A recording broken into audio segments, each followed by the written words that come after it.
सर्वते पौलस्त्यं जयते हलं कलयते कारुण्यमातन्वते म्लेच्छान् मूर्छयते दशाकृतिकृते कृष्णाय तुभ्यं नमः। वराहपीडं नटवरवपु कर्णयो कर्णिकारं बिभ्रद्वासः कनककपिशं वैजयन्तीं च मालाम् रन्ध्रान् वेणो अधरसुधया पूरयन् गोपवृन्दैः बृन्दारण्यं सपदरमणं प्राविशद्गीतकीर्ति यं प्रव्रजन्तमनुपेतमपेतकृत्यं द्वैपायनो विरहकातरया जुहाव पुत्रेति तन्मयतया तरवो विनेदु तं सर्वभूतहृदयं मुनिमानतोऽस्मि। निगमकल्पतरोर्गलितं फलं शुकमुखादमृतद्रवसंयुतं पिबद भागवतं रसमालयं मुहुरहो रसिका भुवि भावुकाः। कृष्णाय वासुदेवाय हरये परमात्मने प्रणतक्लेशनाशाय गोविन्दाय नमो नमः। कृष्णाय वासुदेवाय देवकी नन्दनाय च नन्दगोपकुमाराय श्रीकृष्णाय नमो नमः। सच्चिदानन्दरूपाय विश्वोत्पत्त्यादिहेतवे तापत्रयविनाशाय श्रीकृष्णाय वयं नमः।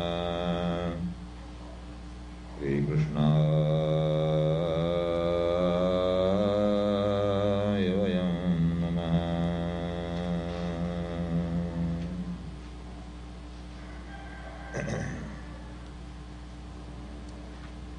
बोलो श्री कृष्णचंद्र भगवान की जय।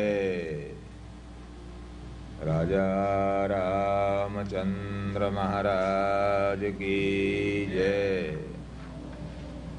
वीर बजरंगबली की जय। श्रीमद्भागवत महापुराण की जय। श्री वेदव्यास भगवान की जय। भूमि माता की जय।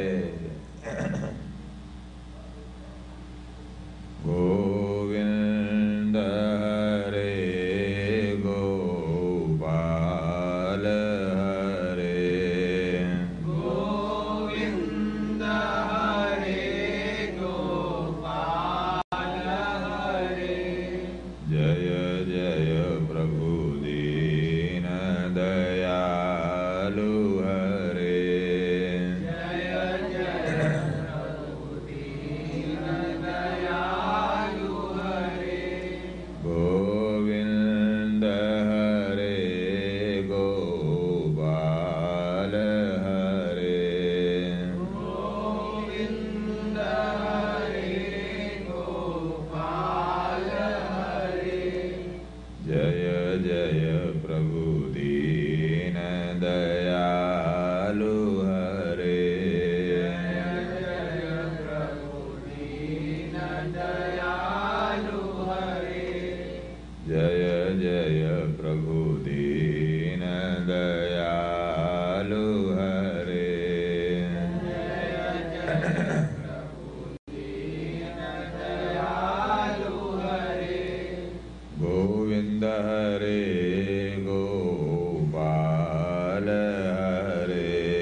होती है।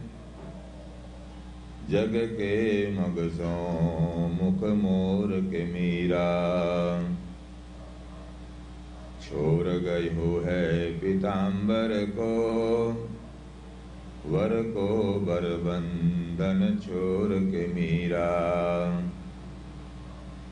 सांवर को सरवारो कियो, रंग सांवरो प्रेम में घोर के मीरा। चोर लियो चित चोरहु को, निज नयनन नीर निचोर के मीरा। धन यौवन उड़ जाएंगे जैसे उड़त कापूर, मन मूरख गोविंद भज क्यों चाटत जग दूर। गुण गोविंद गायो नहीं, जन्म अकारत केन। कह नानक हरि भज मना, जैसे जल को मीन। संग सखा सब तज गए, को न निभियो साथ। कह नानक अस विपत में, एक टेक रघुनाथ। राम नाम मणिदीप धर, जीह दे हरिद्वार। तुलसी भीतर बाहिरो, जो चाहसि उजियार। बहुबीती थोरी रही, नारायण अब चेत। काल चिरैया चुग रही, निश दिन आयु खेत। चलो सखी तां जाइए, जहाँ बसे ब्रजराज। गोरस बेचे हरि मिले, एक पंथ दो काज। अपने अपने घरन की, सब काहू को पीर। तुम्हें पीर सब घरन की, धन्य धन्य रघुवीर। मिश्री को मिश्री कहत, कहत क्षीर सन क्षीर। छोटो सो सुत नंद को, हरे हमारी पीर। बोलो मंगल मूर्ति भगवान की जय। श्री सुखदेव महाराज की जय। श्री भगवान उवाच गोप्य ऊचु, मैवं विभोर्ति भवान् गदितं नृशंसम्। संत्यज्य सर्वविषयांस्तव पादमूलम्। भक्ता भजस्व दुर्वग्रहमात्यजास्मान्। देवो यथादिपुरुषो भजते मुमुक्षून्। बाहुप्रसार परिरंभ कराल कोरो, नीवीस्तनालभन नर्म नखाग्रपातैः। क्षुवेल्यावलोकहसितैर्ब्रजसुन्दरीणाम्। उत्तम्भयन् रतिपतिं रमयाञ्चकार। आनंद कंद भगवान पूर्णतम पुरुषोत्तम, अकारण करुण करुणावरुणालय सर्वांतरात्मा सर्वाध्यक्ष। अघटित घटना पटीयान कर्तुम अकर्तुम मन्यता कर्तुम प्रभु। सदगन चिदगन आनंद घन स्वरूप पूर्णतम पुरुषोत्तम भगवान श्रीमन्नारायण जिस समय षोडश कला पूर्ण परब्रह्म श्री कृष्णचंद्र महाराज के रूप में प्रादुर्भूत हैं, उन्हीं का दिव्य गुणगण चक्रवर्ती सम्राट महाराजा परीक्षित, परमहंस योगीराज श्री सुखदेव महाराज के मुखारविंद से गंगा के परम पवित्र तट पर विराजमान होकर श्रवण कर रहे हैं। भगवान की लोकोत्तर लीलाएं जो किसी सामान्य व्यक्ति के द्वारा करनी संभव नहीं है, जो वही केवल कर सकते हैं, ऐसे दिव्य चरित्रों का वर्णन सुखदेव महाराज राजा को सुना रहे हैं। भगवान ने ब्रज में जो लीलाएं की हैं वो कई भक्तों को आनंद प्रदान करने के लिए और कई सामाजिक दोषों को दूर करने के लिए। अवतार का प्रयोजन यही होता है, भक्तों के ऊपर कृपा करना और जो भक्तों के जीवन में दोष आ गए हैं उनको दूर करने का प्रयास करना। इसलिए दोनों काम भगवान ब्रज में करते हैं। कुछ लीलाएं भक्तों पर कृपा, उनको आनंद प्रदान करने के लिए। भगवान को भक्तवांछा कल्पतरु कहा जाता है। भक्तवांछा कल्पतरु, कल्प वृक्ष ऐसा है उसके नीचे जाकर आप जो भी कल्पना करोगे, जो सोचोगे वो पूरा हो जाता है। एक ऐसा पेड़ है जिसका नाम कल्प वृक्ष है, उसके नीचे जाकर आप जो सोचो अच्छा या बुरा वो तुरंत पूरा हो जाता है। हमने कभी पेड़ देखा नहीं है, उसके बारे में सुना है, केवल नाता पता जानते हैं। कोई हमसे पूछे नहीं वहां का पता बता दो जी कहाँ है पेड़, पंडित जी को सुना है, पढ़ा है कि ऐसा पेड़ है कोई कल्प वृक्ष नंदनवन में देवताओं के पास है। वो जहां जो सोचोगे आप उसके नीचे जाकर वो पूरा हो जाएगा, तुरंत पूरा होता है। कहते हैं कोई महानुभाव संयोगवश कल्पवृक्ष के नीचे पहुंच गए, उनको मालूम न था कल्पवृक्ष है ये, अचानक पहुंच गए।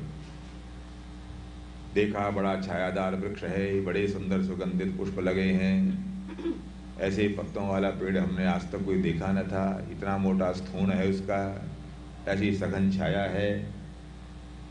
तो बड़े आनंदित हुए, उसके नीचे थोड़ा आराम करें बैठकर आराम करने लगे तो मन में आया इतना सुंदर स्थान है, कुछ अगर खाने पीने का प्रोग्राम यहाँ होता तो बहुत अच्छा था। बात जो ही सोचा, खान पान का सामान थाल में सजे हुए, मीठे भी, नमकीन भी, चरपरे कसैले सब तरह के पदार्थ उनके सामने उपस्थित हो गए। बड़ा प्रसन्न हुआ, ओहो यहाँ तो जो सोचा ये तुरंत भोजन का सामान हमारे सामने आ गया। खूब डटकर भोजन किया। फिर मन में आया इतना सुंदर और गरिष्ठ भोजन कर लिया है, अब अगर यहाँ बिस्तर होता बेदी या झलवा वलवा बन जाता तो थोड़ी देर आराम भी कर लेते।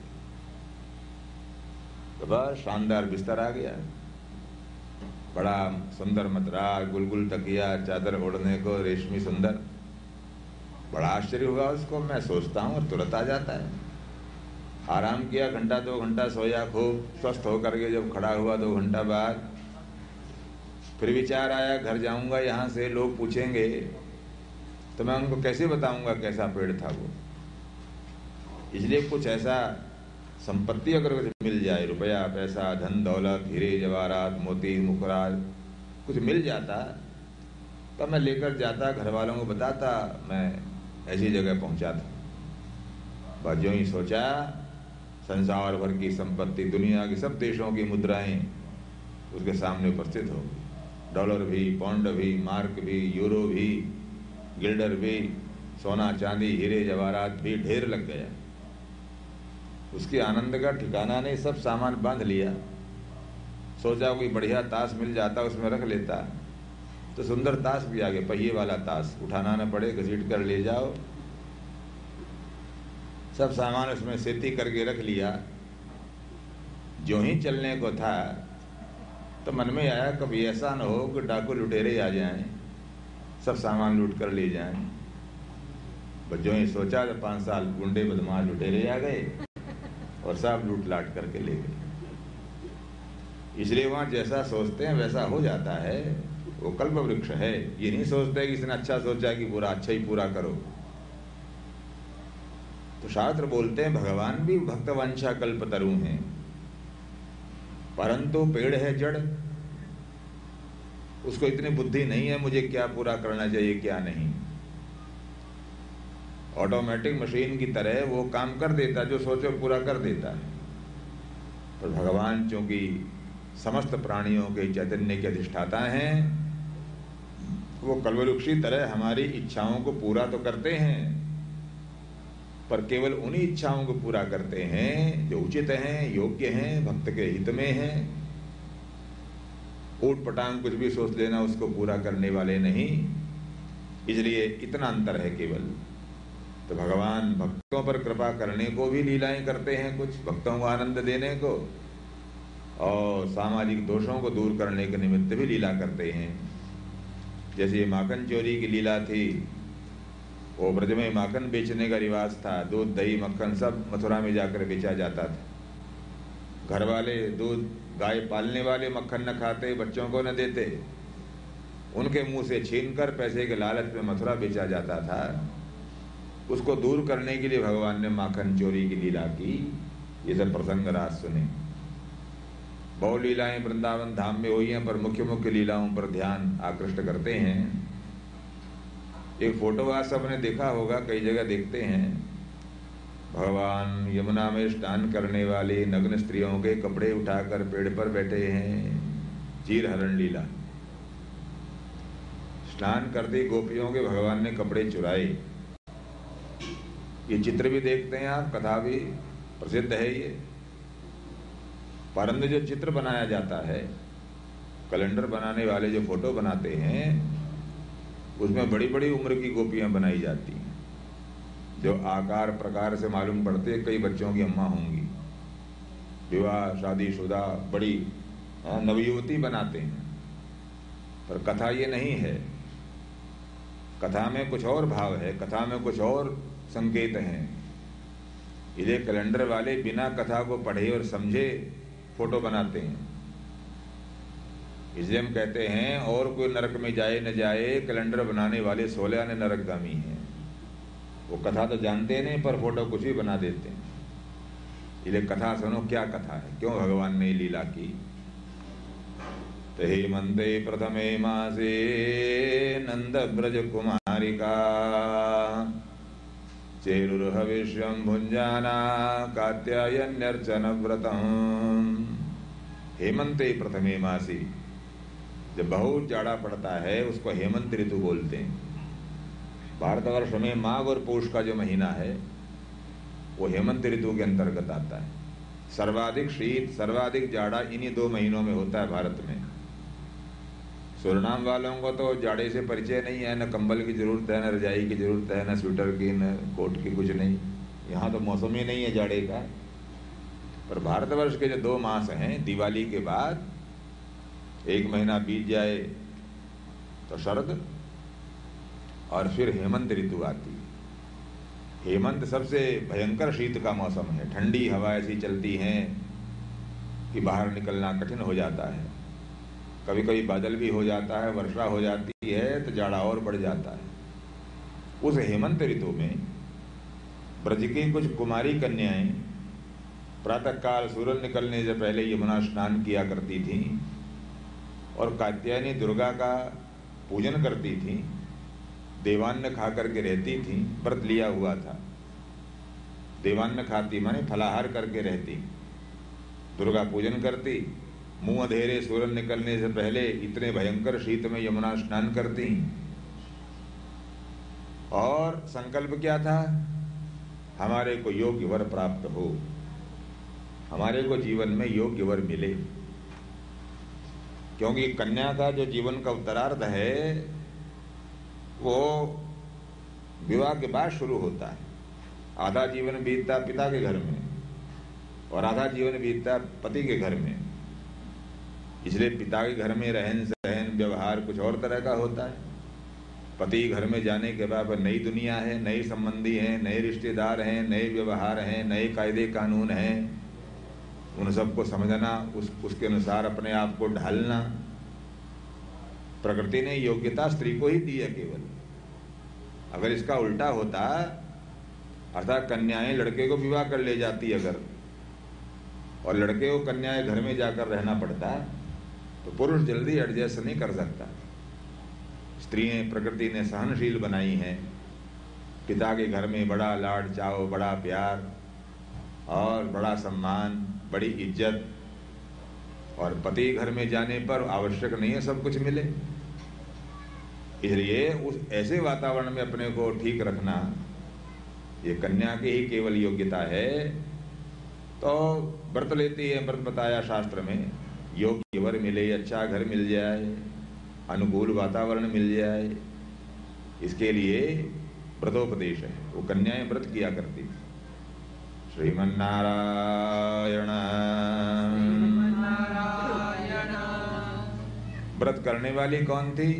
नंद ब्रज कुमारी का, ब्रज भूमि की कुमारी। कुमारी का मतलब कुमारी नहीं है। हमारे यहाँ धर्मशास्त्र में आयु के हिसाब से स्त्री के अलग अलग नाम हैं, आयु के हिसाब से। मनु महाराज कहते हैं 8 वर्षा भवेत गौरी 10 वर्षा तो रोहिणी। 8 वर्ष तक की आयु वाली कन्याओं का नाम कुमारी या रोहिणी। 8 वर्षा भवेत गौरी, गौरी कहो, कुमारी कहो।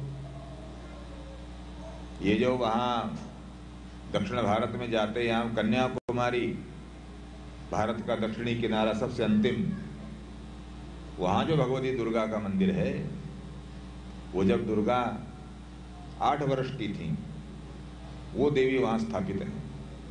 जो चित्र भी वहाँ से लाते हैं तो देवी का चित्र बनाया है, जैसे 8 वर्ष की कन्या का मुखारविंद हो सकता है वैसा।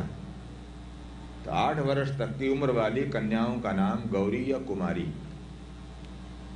इसीलिए नवरात्र में जो कुमारी पूजन होता है, यहाँ पता नहीं रिवाज है या नहीं, भारत में है। नवरात्रों में जीती जागती कुमारी लड़कियों को बुलाकर पूजन करते हैं, उनको भोजन कराना, उनको वस्त्र आदि देना, उनका नाम कुमारी पूजन। वो कितनी आयु की कन्याएं होती हैं? बस 8 साल के भीतर की उम्र वाली। ज्यादा बड़ी कुमारी का मतलब कुमारी मान लिया जाए तो आजकल 20-25 साल तक कुमारियां रह जाती हैं, वो नहीं आती पूजन में।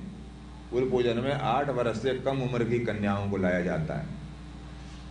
शास्त्र बोलता है इतनी उम्र की कन्याओं को लाओ, चारों वर्ण की हों, ब्राह्मण क्षत्रिय वैश्य शूद्र, और मोहल्ले की अदल बदल के कन्याओं को भोजन कराओ। इन नवरात्रों में इनको कराया, अगले नवरात्रों में दूसरों को बुलाओ, दूसरी कन्याओं को बुलाओ। अर्थात अपने आसपास के मोहल्ले की समस्त कन्याओं का नवरात्रों में पूजन कर दो क्रम क्रम से। ऐसा विधान क्यों किया? दुर्गा का चित्र रख करके पूजा करें, अष्टभुजा दुर्गा है, मूर्ति स्थापित कर लें, जीती जागती कन्याओं को बुलाकर पूजन करने का विधान क्यों किया गया? और पूजन भी कैसे होता है? वो 7-8 वर्ष की कन्या है, उसको चौकी पर बिठाएगा, पटरे पर। पूजन करने वाले 3 हैं, 60 वर्ष का बूढ़ा है और 35 वर्ष का उसका बेटा है और 12 वर्ष का पोता है।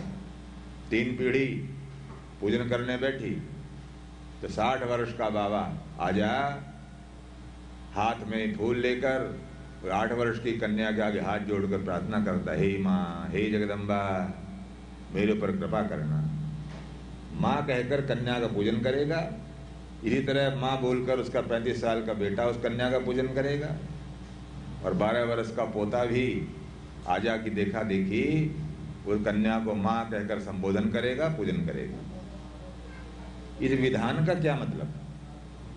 ऐसा क्यों किया जाता है? इसलिए किया जाता है आगे भविष्य में जो सामाजिक बुराई पैदा हो सकती है उसको दूर करने का उपाय ऋषियों ने पहले ही कर दिया शुरू में ही। क्यों? वो कन्या जो आज 8 वर्ष की है, तुम्हारे पड़ोस में रहती है मोहल्ले में, वो 10 साल बाद, 15 साल बाद 20-22 साल की नवयुवती हो जाएगी, और तुम्हारा वो पोता जो आज 10-12 वर्ष का है वो भी 10 वर्ष बाद जवान हो जाएगा, 22 साल का नौजवान पट्ठा हो जाएगा। तो दोनों के जवान हो जाने पर तुम्हारा जो जवान पोता है, अगर वो उस कन्या के ऊपर जो जवान है बुरी दृष्टि डालता है, उसके बारे में बुरे विचार रखता है, तो उसका मन उसको एक बार रोकता है, अरे नालायक, ये तो वही लड़की है जिसको तेरा आजा भी नवरात्र में माँ कह करके पूजा करता था, जिसको तेरे आजा ने माँ कहा, तेरे बाप ने भी जिसको माँ कह करके पूजा, तो उसके बारे में ऐसी बुरी बात सोचता है। एक बार बुरे मार्ग पर जाने से ये पूजन प्रक्रिया उसको रोकती है। इसलिए सामाजिक दोष पैदा न हो भविष्य में, एतावता विधान किया गया। तो 8 वर्ष तक की कन्याओं का नाम गौरी या कुमारी, और 10 वर्ष की 11 वर्ष की हो जाए तो शास्त्रीय नाम है रोहिणी, 10 वर्षा तो रोहिणी। 13-14 वर्ष की कन्या हो जाए तो उसका नाम किशोरी, किशोरी। और 17-18 वर्ष की हो जाए तो युवती। विवाह हो गया तो वधू या दुल्हन। मां बन गई, संतान हो गई तो माता। संतान को संतान हो गई तो नानी या आजी। ये स्त्री का जीवन भर के नाम है, आयु के हिसाब से अलग अलग। नानी कहती पता लग जाएगा कौन है ये, किसकी नानी है। आजी कहते मालूम हो जाएगा, माँ संबोधन होते पता लग जाएगा। इसलिए वो स्नान करने वाली कौन है? सुखदेव बोले, राजन नंद ब्रज कुमारी का, ब्रजभूमि की कुमारी कन्याएं, अर्थात जिनकी आयु 8 वर्ष से कम है। और श्री कृष्ण कितने बड़े हैं? कल कथा सुनी आपने गोवर्धन धारण की। भगवान ने 7 वर्ष की आयु में गोवर्धन धारण किया। को सप्ताहायनो बालः को महाद्रिव्य धारण। कहाँ 7 वर्ष का बालक और कहाँ इतना बड़ा पर्वत उठाना? इन लोगों की बुद्धि में नहीं घुसता जो अकल से काम लेने वाले हैं। कैसे उठाया होगा पर्वत जी? सुखदेव बोले, राजन, राजा बोले, महाराज थक गए होंगे कृष्ण, इतना बोझा कैसे उठा पाए होंगे? तो सुखदेव बोले, राजन, जैसे हाथी अपने सूंड से कमल का फूल उठा लेता है, इसी प्रकार भगवान ने गोवर्धन उठाया। बिना किसी परिश्रम हाथी कमल को उठाने में क्या हाथी को परिश्रम है? पुष्करम गजराड़िव। तो भगवान ने 7 वर्ष की आयु में ये काम किया और ये लीला उससे आगे की है। अर्थात कृष्ण भगवान की आयु भी 7-8 वर्ष है और कन्याओं की आयु भी 7-8 वर्ष है। वो व्रत जो कर रही थी कन्या, इसी उम्र में करने का है, वो बड़ी उम्र में करने का नहीं है। रजो दर्शन से पहले, रजस्वला होने से पहले की जो आयु है तभी व्रत किया जाता है वो। तो सज्जनों, देवियों, 7-8 वर्ष के बच्चे हैं दोनों, कृष्ण भी और वो कन्याएं भी। उनके बारे में जो गलत बात सोचते हैं, कृष्ण जी ने कोई बुरे विचार से कपड़े उठाए होंगे। तो सज्जनों, कथा में कोई गंदगी नहीं है, असल में उन लोगों की खोपड़ी में गोबर भरा हुआ है। ऐसे बच्चे आज भी देहात में नंगे घूमते हैं, उनको आज भी इस बात का कोई ज्यादा परहेज नहीं है। इसलिए इतनी कम आयु के बालक कन्या स्नान करती, ठंड में कांपती हुई हेमंत ऋतु में यमुना में नहाती और कात्यायनी का पूजन करती, देवान्न खाती। व्रत तो बहुत अच्छा कर रही थी। भगवान से बताया कन्याओं ने, जिस समय तुम सोते पड़े रहते हो और तुम एक दिन भी नहाने की हिम्मत नहीं कर सकते, हम लोग रोज नहा रही हैं हेमंत ऋतु में, यमुना नहाने जाती हैं। अपनी बड़ाई खुद भगवान को बताने लगी। तुम भी कभी चलकर गोता मार के दिखाओ। भगवान बोले, तुम सब नहाती हो तो तुम्हारे कपड़े वपड़े कौन संभालता है? वहां घर से कपड़ा लेकर जाती हो, नहाती हो, तो और कौन तुम्हारे साथ जाता है? बोले, कोई नहीं जाता। घर वाले भी सब सोते रहते, हम चुपचाप उठ के चली जाती हैं सब सहेलियां इकट्ठा होकर। और घर से कपड़े लेकर क्यों जाएं? कन्याएं बोली, कपड़े लेकर जाने की क्या जरूरत? वहां कोई देखने वाला तो है नहीं, अंधेरा होता है घाट पर। हम तो अपने सब कपड़े उतार के किनारे रख देती हैं और नग्न स्नान करके फिर बाहर आकर कपड़ा पहन लेती हैं। अपने आप ही बताया सब। तो भगवान बोले, तुम्हारा व्रत तो बहुत अच्छा है, बड़े पुण्य का काम करती हो, परंतु पानी में नग्न स्नान करना वरुण देवता का तिरस्कार है। नंगा तो वैसे नहीं नहाना, परंतु किसी पुण्य जल में, गंगा में, यमुना में, किसी पवित्र स्थान पर नग्न नहाना, पानी में रहने वाले वरुण देवता का तिरस्कार है ये। श्रीमन्नारायण नारायण नारायण, श्रीमन्नारायण नारायण नारायण। भगवान बोले देखो तुम बहुत अच्छा करते हो सब काम, पर ऐसे मत नहाया करो, ये तुम्हारा व्रत नष्ट हो जाता है इससे। नग्न स्नान करने से सारे पुण्य नष्ट हो जाते हैं तुम्हारे। जैसे अमृत का, सोने का कलश हो, अमृत भरा हो उसके भीतर, पर घड़े के पेंदे में छेद हो, सारा अमृत निकल जाएगा। इसी प्रकार तुम पुण्य का काम करती हो, दुर्गा पूजन करना, देवान्न खाना, इतना ठंड में नहाना, सारे काम तो करते बहुत अच्छे, पर नग्न स्नान नहीं करना। भगवान ने जो कहा तो कन्याएं बोली, हम उम्र होने के कारण, बराबर आयु होने के कारण, कन्याएं बोली तुम बड़े ही आए धर्मोपदेशक, अब तुम्हारे लिए पूछ करके नहाया करेंगे हम तो जैसे नहाते वैसे नहाएंगे, कौन देखता है वहां किनारे पर। भगवान की बात नहीं मानी, तिरस्कार किया, और कई बार कहने पर भी नहीं मानी। तब भगवान उनको व्रत खंडित होने से बचाने के लिए अपने मित्रों को साथ लेकर वयस्यई परिवारितः, यदि सज्जनों देवियों किसी बुरे विचार से जाना होता तो मित्रों को साथ लेकर क्यों जाते। मित्र मंडली समेत गए, देखा कन्याएं पानी में हैं सब, परंतु किनारे सबके कपड़े रखे हैं, हमारी बात पर ध्यान नहीं दिया। उन सबके कपड़े उठाकर कदम्ब वृक्ष पर भगवान आरूढ़ हो गए, कपड़े भी ऊपर रख लिए शाखा पर। कन्याएं स्नान करने के बाद जब किनारे पर दृष्टि डालती हैं तो कपड़े नहीं, कहाँ गए कपड़े, इधर नजर दौड़ाई, देखा पेड़ पर कपड़े, भगवान का पीतांबर भी चमका। अब समझ गई, हाँ मालूम पड़ता कृष्ण आए हैं आज, हमें रोज समझाते थे हम नहीं मानती थी, आज कृष्ण आए हैं। श्रीमन्नारायण नारायण नारायण, श्रीमन्नारायण नारायण नारायण। गले गले तक पानी में डूबी हुई कन्याएं कपड़ा मांगने लगी, कृष्ण आगे से ऐसा न करेंगे, हमने तुम्हारी बात पर ध्यान न दिया, कृपा करके हमारे कपड़े लौटा दो। स्नान करने वाली चारों वर्ण की कन्याएं थी, ब्राह्मण भी थी, क्षत्रिय भी थी, वैश्य भी, शूद्र भी, अपने अपने वर्ण के स्वभावानुसार सब कपड़ा मांगने लगी।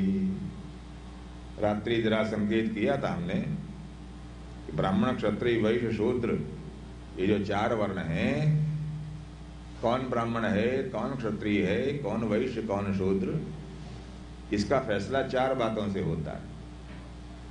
जन्म से, कर्म से, गुण से और स्वभाव से। चारों चीजें हों तब वो पूरा पक्का, ब्राह्मण माता पिता से जन्म हो, ब्राह्मणों जैसा कर्म हो, ब्राह्मणों जैसे गुण भी हो, ब्राह्मणों जैसा स्वभाव भी हो, तब वो 16 यानी 100% ब्राह्मण है। क्षत्रिय माता पिता से जन्म हो, क्षत्रियों जैसे गुण स्वभाव कर्म हो, तब वो 16 यानी क्षत्रिय है। शूद्र माता पिता से जन्म हो, शूद्र माता पिता होने के बाद वैसे कर्म भी हो, गुण भी हो, स्वभाव भी हो, चारों चीजें होनी चाहिए। पर चारों में जन्म की प्रधानता है, जन्म तो होना ही चाहिए। अगर गुण कर्म स्वभाव वैसे नहीं है तब वो कहा तो जाएगा उसी वर्ण का, क्योंकि वैसे माँ बाप से पैदा हुआ है, उसकी निंदा होगी, प्रशंसा नहीं होगी, लोग उसको बुरा भला कहेंगे, कैसा ब्राह्मण है तू, हैं, पढ़ा नहीं, लिखा नहीं, तपस्वी नहीं, स्वाध्याय नहीं, कुछ नहीं, कैसा ब्राह्मण है तू, कैसा क्षत्रिय है तू, नाम भर का क्षत्रिय। श्रीमन्नारायण श्रीमन्नारायण। इसलिए यथा चर्ममयो हस्ति यथा काष्ठमयो मृगः विप्रो नदीयानः त्रयस्ते नाम विभ्रते। जैसे खिलौना बनाया जाए, फूंस का, लकड़ी का, हाथी, घोड़ा, ऊंट, गधा कुछ बनाया जाए, और वो हाथी बना है, घोड़ा है, सब कुछ है, पर किसी काम नहीं आता। घोड़ा है पर घुड़सवारी के काम नहीं आता, काठ का घोड़ा है, पर फिर भी उसको घोड़ा ही कहा जाता है जी। तो घोड़ा ही कहेंगे क्योंकि घोड़ा बना है, वो काम का घोड़ा करता हो ना करता हो। अथवा रुपया, सिक्का है, बाजार में नहीं चलता, लोग वापस करते हैं, खोटा है, चलो हटाओ, हमें बेवकूफ समझते हो। रुपया चलता नहीं बाजार में, सब खोटा कहकर लौटा देते हैं। है खोटा, एक अधेला कीमत नहीं है, एक सेंस कीमत नहीं, पर फिर भी कहा जाता है खोटा रुपया है। खोटा पर फिर भी रुपया है, क्योंकि वो टकसाल में रुपया बनकर निकला है। इसलिए जैसे माँ बाप ने पैदा किया है, वर्ण तो वही होगा, परंतु गुण वैसे होने चाहिए, कर्म वैसे होने चाहिए, स्वभाव वैसा होना चाहिए जी, तब वो सोलयानी होगा, वरना निंदा का पात्र होगा जी। रावण की निंदा आज तक की जाती, इसीलिए की जाती है, उसमें बस गुण कर्म नहीं थे, खाली माँ बाप से जन्म था उसका। तो चारों वर्णों के स्वभाव अलग अलग, चारों वर्णों की योग्यता पृथक पृथक। कर्मानुसार अगर व्यवस्था मानने लगे वर्ण व्यवस्था को, कर्म जैसा करो कर्म करे वैसा वो हो जाए, तब तो बड़ी अनवस्था हो जाएगी। अनवस्था। श्रीमन्नारायण। काम तो आदमी को समयानुसार बहुत सारे करने पड़ सकते हैं, करते ही हैं काम। शास्त्र बोलता है ब्राह्मण अगर पढ़ लिख नहीं पाता, विद्या अध्ययन नहीं कर पाता, तो खेती कर ले, जब तक वो अपने ब्राह्मण गुणों को भीतर लाने में समर्थ है, तब तक खेती करके काम चला ले, व्यापार कर ले। तो 5-7 वर्ष के लिए ब्राह्मण ने दुकानदारी शुरू कर दी, व्यापार कर लिया, खेती करना शुरू कर दिया। इस कर्म के आधार पर उसको हम वैश्य नहीं कह सकते, वो आपत्ति काल में इस काम को कर रहा है। पर जो कि ब्राह्मण माँ बाप से पैदा है, ये तावता कहा जाएगा ब्राह्मण। पंडित जी की दुकान कही जाएगी, है पंडित जी की फैक्ट्री कही जाएगी, पर उतने 5-7 वर्ष के काम भर से उसका वर्ण नहीं बदलेगा। ये मैं 5-7 वर्ष की बात बता रहा हूँ। रोज प्रतिदिन अगर प्रातः काल रोज उठते हैं, सब लोगों को दफ्तर जाने से पहले दाढ़ी बनाने की आदत है, बनानी पड़ती है, तो नाई कौन बुलाए रोज? धर्मशास्त्र बोलता है नाई घर में हजामत करवाना इंद्र की भी इज्जत कम कर देता है। नापितस्य गृहे क्षौरम शक्रस्यापि श्रियम हरेत। नाई की दुकान में जाकर हजामत कराने से इंद्र की भी इज्जत कम हो जाती है। तो नाई घर पर कौन बुलाए रोज? तो लोगों ने अपना रख रखा हिसाब सब, उससे छीलते हैं। तो जब आप हजामत बना रहे हैं उस समय आप नाऊ होने चाहिए, नाऊ हैं आप। और घरवाली बीमार हो गई तो कपड़ा धोना पड़ गया मान लो आपको, तो उस समय आपको धोबी कहना चाहिए। और अगर रसोई में जाकर रोटी बनानी पड़ गई, कुकरू में घुस गए हैं, तब उस समय रसोईया महाराज जी कहो आप। दफ्तर जाने में देरी हो रही है, चलो जी जूता पॉलिश करो, जूता निकाला पॉलिश कर रहे हैं, तब आपको चमार कहा जाना चाहिए। तो दिन भर में कितने काम करेंगे, कितनी बार वो बदलेगा सब। ये जो कर्मानुसार बदल देने की बात बोलते हैं वो व्यावहारिक नहीं हो सकती। तो दूसरी बात ये, ब्राह्मण है, क्षत्रिय है, वही शूद्र है, गुण कर्म नहीं है उसमें, समान निंदा करता है, कैसे ब्राह्मण तुम, धिक्कार तुम्हारे को, धिक्कार तुम्हारे को। तो वो संभलने का मौका है उसको, पढ़े, विद्या अध्ययन करे, तप करे, स्वाध्याय करे, तो ब्राह्मण वाले गुण अपने भीतर लाकर सम्माननीय ब्राह्मण हो सकता है। और अगर उसको पतित कर देंगे, वर्ण से ही गिरा दिया जाएगा, तब उसको दोबारा संभल कर और अपने पुराने मार्ग पर आने का अवसर नहीं रहेगा। इसलिए चारों वर्णों गुण स्वभाव बोलने से पता लग जाता है ये कौन होगा। श्रीमन्नारायण श्रीमन्नारायण मगज कुरा मंजरा बर्दास्तम उश्ते खां पेशे सगा अनदाफ्तम। एक अरबी की कहावत है, मगज कुरा मंजरा बर्दास्तम उश्ते खां पेशे सगा अनदाफ्तम। अर्थात वो कहता है, कहने वाला, कि मैंने कुरान का जो मगज है वो तो निकाल लिया है और हड्डियां कुत्तों को लड़ने के लिए छोड़ दी हैं। मगज तो मैंने खा लिया है, माने हड्डी पर चिपटा हुआ जो मांस होता है उसको मगज बोलते हैं। मगज पूरा वो तो मैंने ले लिया, सार तो मैंने ले लिया है। और उस देखा पेशे सगा अनदाख्तम, हड्डियां फेंक दी हैं, कुत्ते लड़ते हैं उसके ऊपर, और कुरान का तत्व जो है वो मैंने जान लिया। परंतु चूंकि वो मांस हड्डियों के साथ वास्ता पड़ता, उनको उदाहरण को यही सूझा और कोई उपमा नहीं सूझी।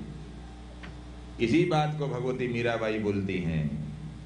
है जी, मीराबाई कहती हैं, माखन माखन काढ़ लीनो छाछ पियो कोई, और मेरे तो गिरधर गोपाल दूसरा न कोई।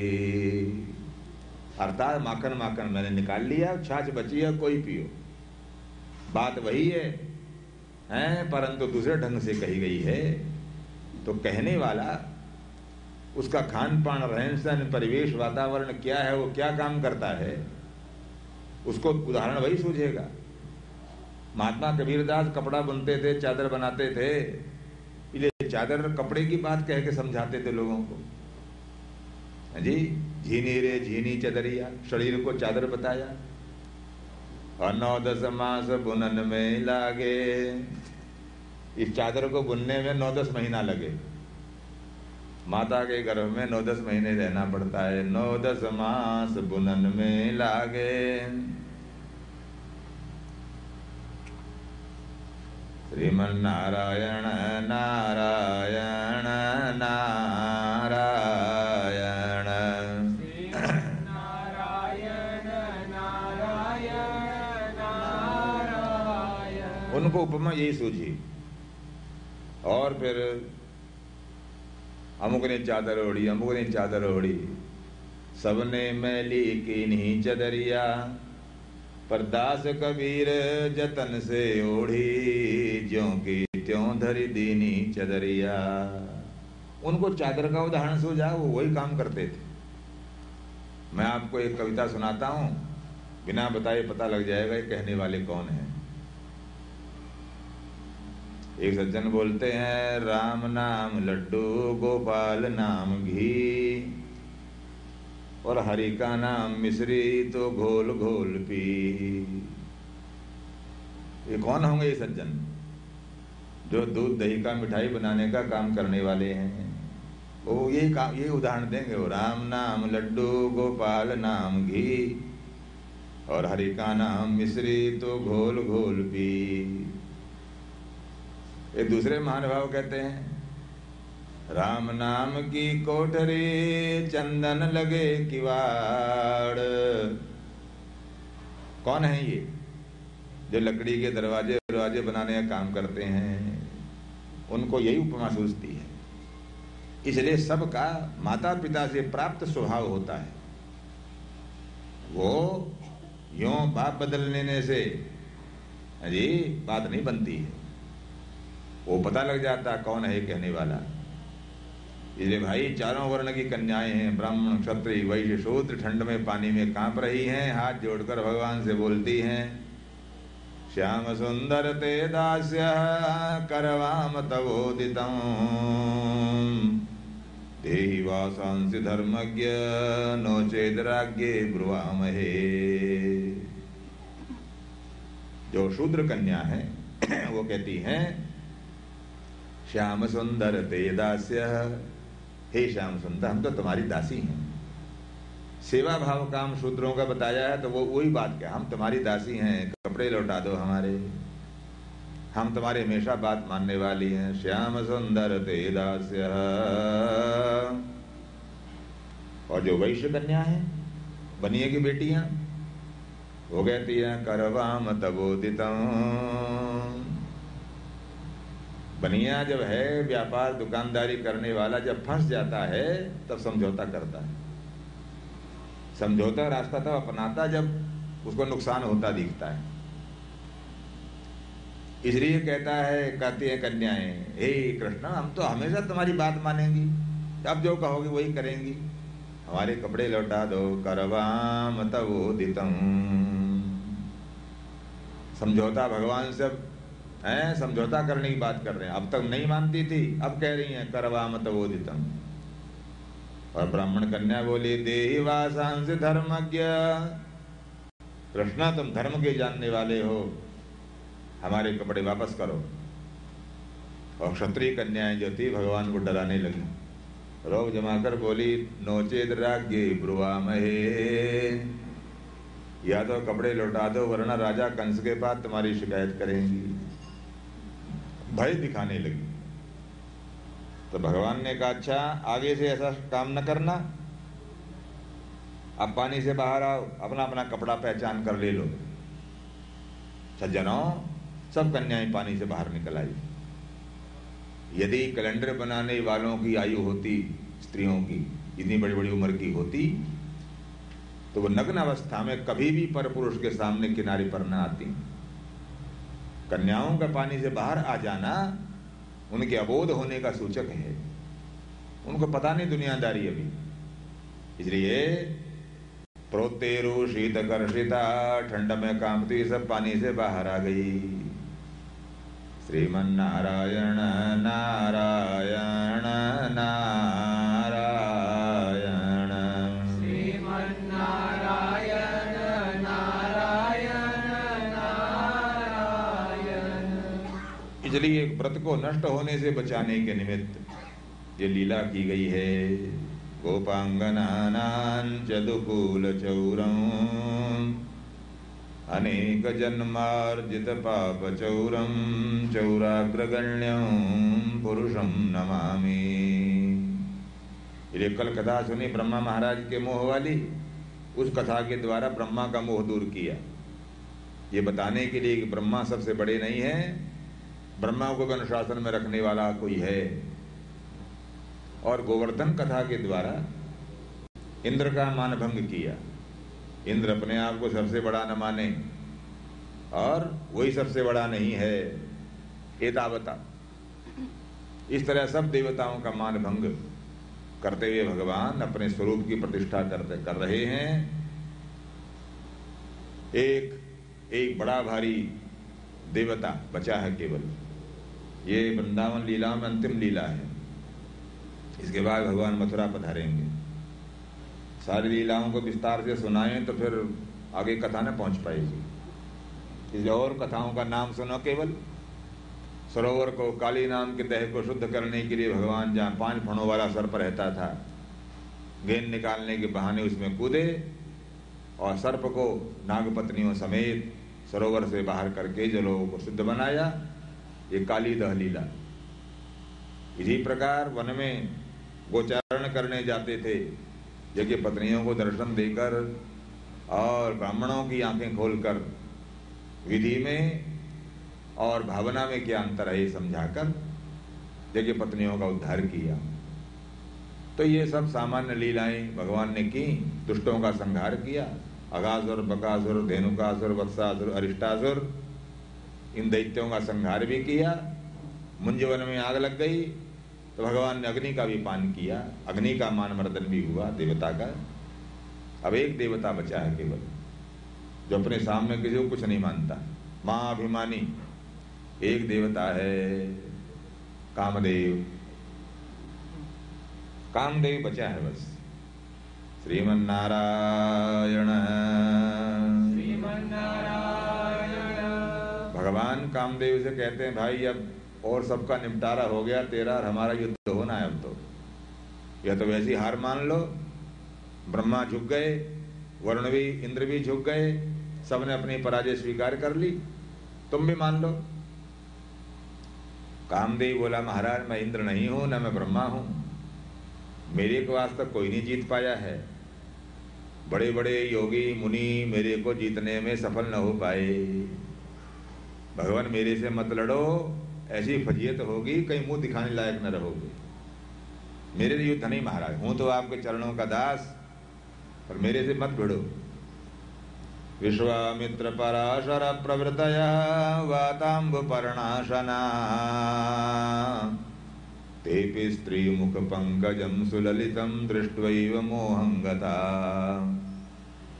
शाल्यन्नं सघृतं पयोदधियुतं भुञ्जन्ति ये मानवा तेषाम् इंद्रिय निग्रहो यदि भवेत् विंध्यस्तरेत् सागरम्। कामदेव बोला महाराज, विश्वामित्र, पराशर जैसे महर्षि लोग जंगल में रहने वाले, कंदमूल फल पत्ते खाकर गुजारा करने वाले, जब इनके जीवन में स्त्री ने प्रवेश किया तो अपने ऊपर नियंत्रण नहीं रख पाए। विश्वामित्र पराशर प्रवृतयः वातांबुपर्णाशना तेपि स्त्री मुख पंकजं सुललितं दृष्ट्वैव मोहं गता। जब घास फूल पत्ते कंदमूल फल खाने वालों का ये हाल हुआ तो शाल्यन्नं सघृतं पयोदधियुतं, जो तरह तरह के पकवान रोज खाते हों, हलवा मांडा खाते हों, रबड़ी खाते हों, मलाई खाते हों, दूध दही खाते पीते हों, वो इंद्रियों का निग्रह कर लेंगे और मेरे को जीत लेंगे, ऐसा अगर कहा जाएगा महाराज तो मैं मान लूंगा। कभी ऐसा समय आएगा कि पहाड़ भी समुद्र में तैरने लग जाएंगे। जैसे पहाड़ का पानी में तैरना कठिन है, इसी प्रकार काम का नियंत्रण करना बहुत कठिन है। मेरे को जीतना बड़ा मुश्किल महाराज, इसलिए मेरे से मत भिड़ो, बड़ी बेइज्जती हो जाएगी आपकी। श्रीमन्नारायण श्रीमन्नारायण। हमारे यहाँ एक महात्मा हुए हैं दर्शन शास्त्र लिखने वाले, जैमिनी है जी। खट दर्शनों में एक दर्शन जैमिनी का बनाया हुआ। तो वेदव्यास महाराज के शिष्यों में थे वो, जैमिनी भी वेदव्यास के शिष्यों में थे, जिनके ऊपर वेद के प्रचार का भार सौंपा गया। परंतु ऋषियों का जीवन कैसा था? आदर्श महापुरुष थे, परंतु जीवन में उतार चढ़ाव सबके आते हैं। ऐसा नहीं कोई वो लोकोत्तर प्राणी हो, कोई उतार चढ़ाव सबके जीवन में। व्यास महाराज अपने शिष्यों को जिनमें जैमिनी बैठे थे पढ़ा रहे थे। पढ़ाते पढ़ाते श्लोक आया, मात्रा स्वस्रा द्वित्रा वा न विविक्ता सनो भवेत् बलवान इंद्रियग्रामः विद्वांसमपि कर्षति। व्यास बोले बेटा पढ़ो, याद करो इस बात को। बुद्धिमान व्यक्ति को चाहिए अपनी बहन, अपनी बेटी, जवान बहन जवान बेटी, इनके साथ भी एकांत में बहुत देर तक न बैठे। मात्रा स्वस्रा द्वित्रा वा न विविक्ता सनो भवेत्। क्यों? बोले बलवान इंद्रियग्रामः, इंद्रियें बड़ी बलवान हैं, जाने मनुष्य को कब कीचड़ में घसीट लें, सावधान रहना चाहिए। ये कहा सब शिष्यों ने तो मान ली बात। हाँ महाराज, गुरुजी शास्त्र में लिखा है, आपने मान ली बात। पर जैमिनी नहीं माने। जैमिनी खड़े होकर बोले, गुरुजी ये आप क्या कह रहे हो? बहन के पास न बैठे और अपनी बेटी के पास न बैठे आदमी में जानवर में कुछ तो फर्क है। ऐसा थोड़ी हो सकता है मनुष्य पशु हो जाए। व्यास बोले, बेटा शास्त्र की बात है, मेरी अपनी बनाई हुई थोड़ी है, ऋषियों ने अनुभव से लिखी है, इसलिए इस बात को मान लो। तो जैमिनी बोले, नहीं मैं नहीं मानता जी, मैं नहीं मानता बहन और बेटी के साथ भी आदमी कोई बुरा विचार रख सकता है। मैं इस बात को स्वीकार करने को तैयार नहीं हूं। श्रीमन्नारायण नारायण नारायण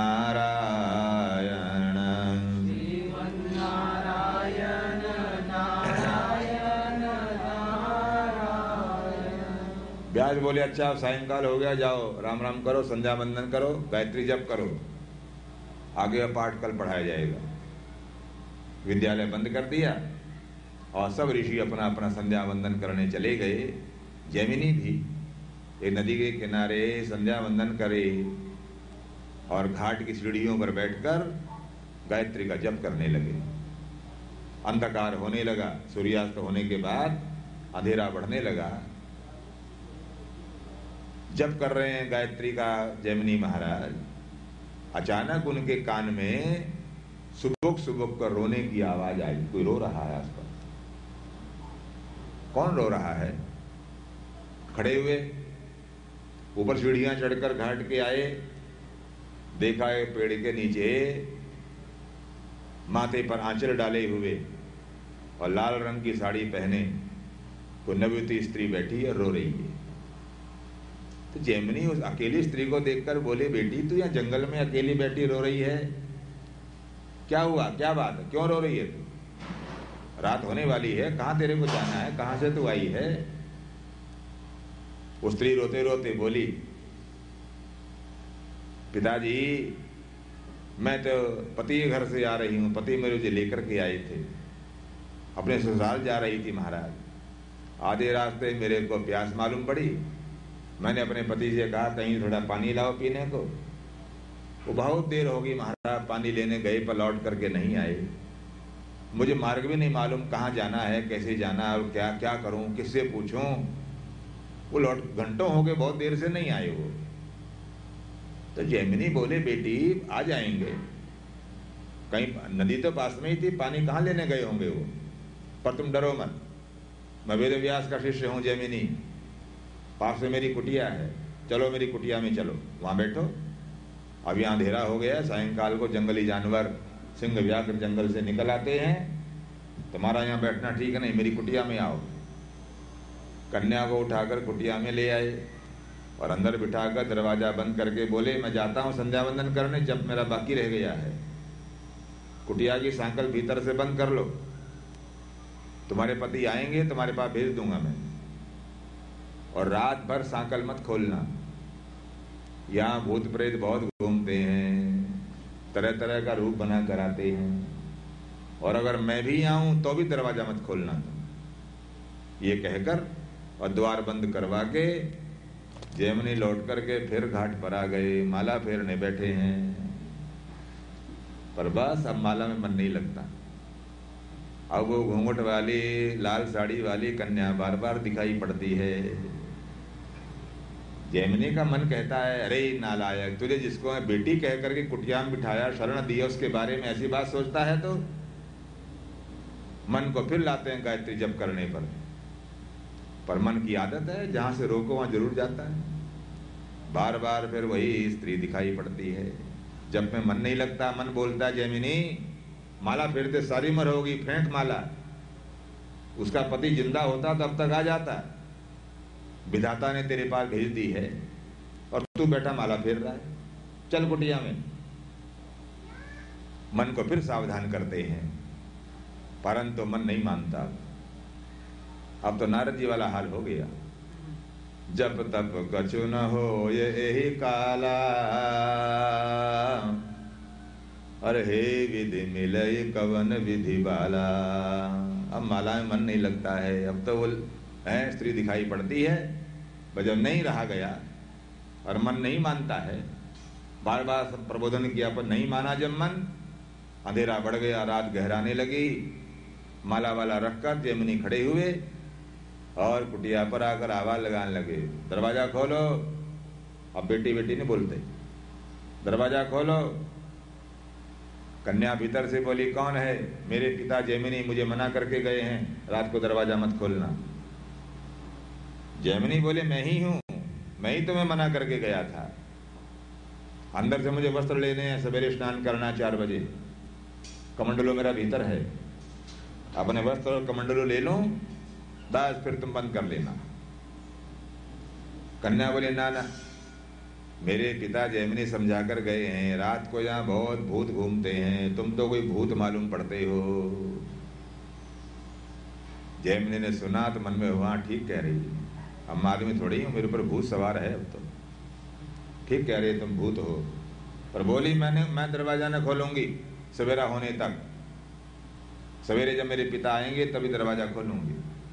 बहुत कहा, पर कन्या ने जो द्वार न खोला, तब जैमिनी कुटिया की छत के ऊपर चढ़ गई और छत का जो घास फूस था उसको उधेड़ डाला। सब घास फूस उखाड़ कर और भीतर जाने लायक रास्ता बना लिया छत के मार्ग से, और कुटिया के भीतर छलांग लगाई। छलांग लगाकर बोले, बहुत कहता दरवाजा खोल दे, पर खोलती नहीं थी, अब भी तो भीतर आ गया मैं, बोल अब क्या करेगी। ये कहकर कन्या की तरफ बढ़े और दोनों हाथों में जो उसका घूंघट ऊपर उठाया तो देखा लंबी दाढ़ी वाले वेद व्यास महाराज बैठे हैं। व्यास बोले, बेटा वो श्लोक याद करो जो सायंकाल को याद करा रहा था मैं, और तेरे याद नहीं हो रहा था, अब याद कर। मात्रा स्वस्रा दुहित्रावा न विविक्ता सनो भवे। जैमिनी ने गुरु जी के चरण पकड़ लिए। गुरु जी ठीक कहा आपने, आदमी का मन बड़ा पापी है, वो नहीं देखता जानवर है भीतर, मौका मिल जाए तो फिर वो बाहर निकल आता है। अब मेरी बात समझ में आ गई महाराज, ठीक कहा आपने। इसलिए जीवन में उतार चढ़ाव सबके आते हैं। तो कामदेव बोला, महाराज मेरे को जीतना बड़े बड़े हो बस की बात नहीं है, मेरे से मत लड़ो आप। भगवान बोले, बहुत बड़ाई होगी, बड़े मुंह, अपने मुंह मियाँ मिट्टू हो गए तुम। अब ये बताओ लड़ाई कैसी चाहते हो, किले की लड़ाई या मैदान की लड़ाई। किले की लड़ाई तो यह मैं समाधि लगा के बैठ जाऊं तो मेरी समाधि खोलो, ये तो किले की लड़ाई। और आमने सामने की लड़ाई ये है, तुम भी सामने हम भी सामने, फिर मेरे मन में विकार पैदा करके दिखाओ। काम बोला, महाराज अगर आप लड़ने पर आमादा हैं तो किले की लड़ाई हमने बहुत लड़ी, बहुत बैठे समाधियां लगा लगा कर, हमने सबकी समाधियां भंग कर डाली। लड़ना आपको जरूर है अगर, तो महाराज अब लड़ाई होगी तो मैदान की लड़ाई होगी। हाँ ठीक, बोलो क्या चाहते हो तुम, अपने शर्तें बताओ। आदमी के मन में विकार पैदा करने के लिए क्या क्या चाहिए तुम्हारे को। तो कामदेव बताता है, महाराज सबसे पहले तो मौसम ऐसा होना चाहिए, न ज्यादा जाड़ा हो न ज्यादा गर्मी हो, समशीतोष्ण ऋतु हो, रात्रि का समय हो महाराज, और पूरा चांद निकल आया हो, एकांत स्थान हो, मंद सुगंध वायु का संचार हो रहा हो, और श्रृंगार किए हुए स्त्रियों का समूह आपके पास में हो। ऐसे समय में आप अपने मन पर काबू रख के दिखाना तो मैं अपनी हार मान लूंगा। भगवान बोले, ठीक है, जब ऐसा मौका आएगा हम तुम्हारे को याद करेंगे, तब फिर हमारा तुम्हारा युद्ध होगा। ऐसा समय आने पर मैं तुम्हारी को पुकारूंगा। तो वो समय आ गया। श्री सुखदेव कहते हैं, भगवान पिता रात्रि शरदोत्फुल्ल मल्लिका वीक्षरंतुम मनश्चक्रे योग मायामुपाश्रितः। तारात्रि जैसी रात कामदेव चाहता था, जब वैसी रात आई, अर्थात आश्विन का महीना आया। भारत में आश्विन के महीने में वर्षा समाप्त हो जाती है। पितृपक्ष में कभी कभी बूंदाबांदी हो जाती है, पर नवरात्र आते आते बिल्कुल आकाश से बादल विदा, धुला मजा साफ आकाश जैसा आज है ऐसा हो जाता है आश्विन में। जाड़ा आता नहीं, इसलिए न गर्मी है न वर्षा है न शीत है, बहुत अच्छा मौसम आश्विन महीने में। तो आश्विन की जो पूर्णिमा है उसको शरद पूर्णिमा कहा जाता है। उसी रात को रासलीला हुई थी, इसलिए शरद पूर्णिमा आई। आकाश में चंद्रमा निकला, भगवान यमुना किनारे जब दृष्टा देखा चंद्रमा निकला है, आज कामदेव का मान मर्दन करने का दिन है। दृष्ट्वा कुमुदवन्तमखंड मंडलम रमाननाभं नवकुंकुमारुणम् दिशस्य तत्कोमलगोभिरञ्जितं जगौकलं वामदृशां मनोहरं। जगौकलम देखा चांद को निकला हुआ, तब भगवान बांसुरी बजाने लगे। सुखदेव बोले, राजन कलम जगऊ, कामदेव का बीज मंत्र क्लीम। हमारे यहाँ सब देवताओं के बीज मंत्र भी हैं। ऐं ह्रीं क्लीं चामुंडायै विच नवारण मंत्र। रांग रामाय नमः, रांग ये बीज मंत्र है। अर्थात जैसे बीज में सारा पेड़ रहता है, इसी प्रकार एक अक्षर में पूरा मंत्र, वो बीज मंत्र बोलते हैं। जैसे ओम में, ओम वेदों का बीज है। ओम के 3 अक्षरों से त्रिपदा गायत्री विकसित हुई और त्रिपदा गायत्री से 3 वेद प्रादुर्भूत हुए। तो क्लीम कामदेव का बीज मंत्र है। कृष्ण का भी क्लीम है, क्लीम कृष्णाय नमः। तो भगवान ने ऐसी बांसुरी बजाई जिससे काम का संचार हो।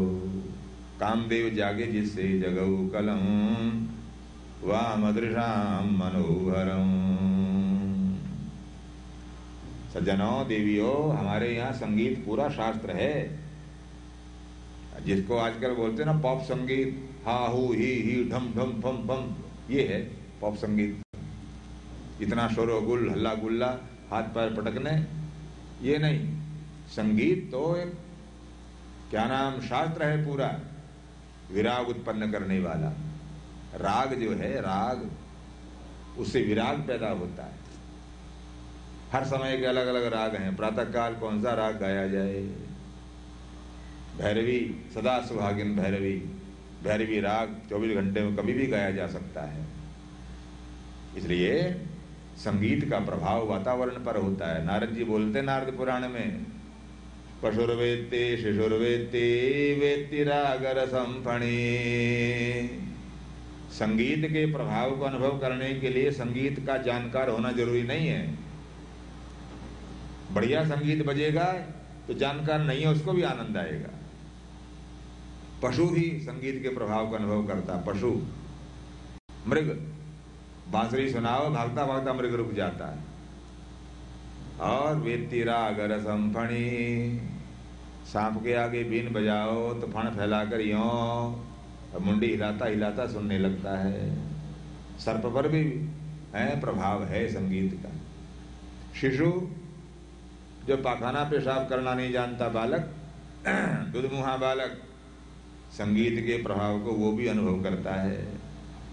रोते हुए बालक को चुप कराना हो तो माँ चुप करा सकती है, पापा नहीं करा सकते। कोई कोई पापा लोकनाथ जैसे चुप करा लेते हैं, पर सारे पापा नहीं चुप करा सकते। क्यों? वो चुप कराने की विधि नहीं जानते, माँ जानती है विधि। जी हमारे दिल्ली पड़ोस में है शांति प्रकाश नाम के सज्जन। तो उनका बच्चा बहुत रो रहा था। एक बात पत्नी बोली, मैं काम कर रही हूं, जरा चुप करा लो इसको। वो शांति प्रकाश बालक को लेकर, अपने ही बेटे को लेकर सड़क पर घूम रहे थे उसको चुप कराने के लिए। पर बालक रो ही जा रहा था, रो ही जा रहा। उसको बार बार थपकी दे देकर बोल रहे थे, शांत हो जा शांति प्रकाश, शांत हो जा शांति प्रकाश। तो मैंने कहा भैया तेरा नाम है शांति प्रकाश, तो बालक को शांत कर रहा है कि अपने आप को शांत कर रहा है? वो बोला भाई जी मैं तो अपने आप को शांत कर रहा हूं, इतना मुझे गुस्सा आ रहा है उठाकर पटकूं वहां परली तरफ इसको। इतनी देर से चुप करा रहा हूं पर चुप नहीं हो पा रहा है, तो इसलिए इसको नहीं, मैं अपने को कर रहा हूं शांत। शांत हो जा शांति प्रकाश। तो पिता के बस का नहीं है, पर माँ चुप कराती है। रोते बालक को माँ गोद में लेकर यहाँ कंधे पर सिर रखकर यूं हाथ से संभालती है, हाथ से थपकी देती है और मुंह से ऊं करती है। आंगन में चहलकदमी करती है। चलने में, हाथ की थपकी में और मुंह से ऊं करने में तालमेल है जी।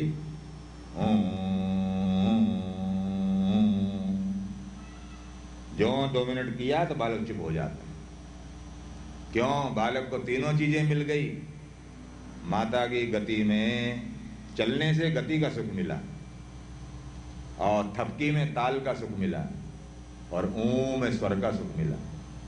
आलाप लगाने वाले जो पक्का राग गाने वाले पहले आ करते हैं। जब ओंकारनाथ ठाकुर मेघ मल्हार गाया करते थे, पुराने जमाने के संगीतकार मेघ मल्हार गाएं, आकाश में बादल उमड़ने घुमड़ने लगते थे, पानी बरसता था और दीपक राग गाओ, बैजू बावरा ने गाकर दिखाया था, तो बुझा हुआ दीपक भी जल जाए। वायुमंडल को संगीत प्रभावित कर देता था, इतनी गर्माहट पैदा हो जाती थी वायुमंडल में कि दीपक जल जाता था, दीपक राग। पर जो दीपक राग गाए, जो खुद उसके भीतर इतनी गर्मी पैदा होती थी, वो जब तक कोई मेघ मल्हार गाकर बारिश न करे तब तक उसकी गर्मी शांत न होती थी, मेघ मल्हार की वर्षा से। और ये शुद्ध जय जयवंती राग कोई गाने वाला हो तो सर्प का विष उतर जाए, सर्प के विष का प्रभाव न हो। जय जयवंती राग जिसको सांप काट गया उसको सुनाओ तो सर्प का विष कम हो जाता है। इसलिए संगीत तो, राग जो है वो विराग पैदा करने वाला और अनुराग पैदा करने का माध्यम है। उसका प्रभाव सबके ऊपर, कौन है जो प्रभावित न होता हो संगीत से?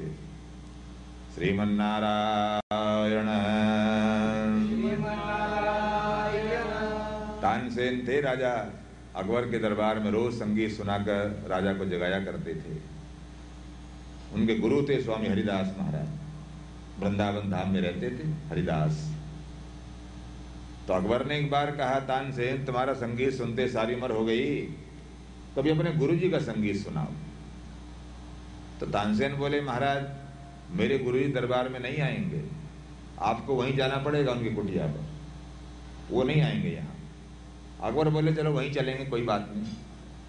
भोर में 4 बजे हरिदास स्वामी के जागने से पहले बादशाह तानसेन को साथ लेकर नगर के बाहर स्वामी हरिदास जी कुटिया पर पहुंचे। फूंस की कुटिया में रहते थे और उनकी दोहती साथ रहती थी, लड़की की लड़की। हरिदास स्वामी स्नान कर चुके थे, कुटिया के बाहर दोनों खड़े हैं सुनने को। स्नान करने के बाद जब तिलक लगाने का समय आया, शास्त्र बोलता है भगवान के सामने जब जाना तो खाली माथे नहीं जाना, शून्य मस्तक नहीं जाना। इसलिए यहाँ सब पंडितों को स्वरूप धारण कराया जाता है, शून्य मस्तक। तो स्वरूप धारण करने के लिए तिलक लगाना था, तब रे धोती को आवाज लगाई, अरे बेटी पानी ला, शीशा ला, तिलक लगाएंगे शीशा ले आ। तो आवाज लगाई तो बेटी ने दूर से जवाब दिया, नाना शीशा तो बछिया पी गई। इसका मतलब है जब पानी शांत जल होता था जिसमें बछिया पानी पीती थी, उसी जल में अपना मुंह देखकर वो तिलक लगा लेते थे। आज वो पानी बछिया पी गई पहले, तो बच्ची को क्या मालूम, नाना शीशा तो बछिया पी गई। ओहो बेटी चल कोई बात नहीं, अंदाजे से लगाता हूँ।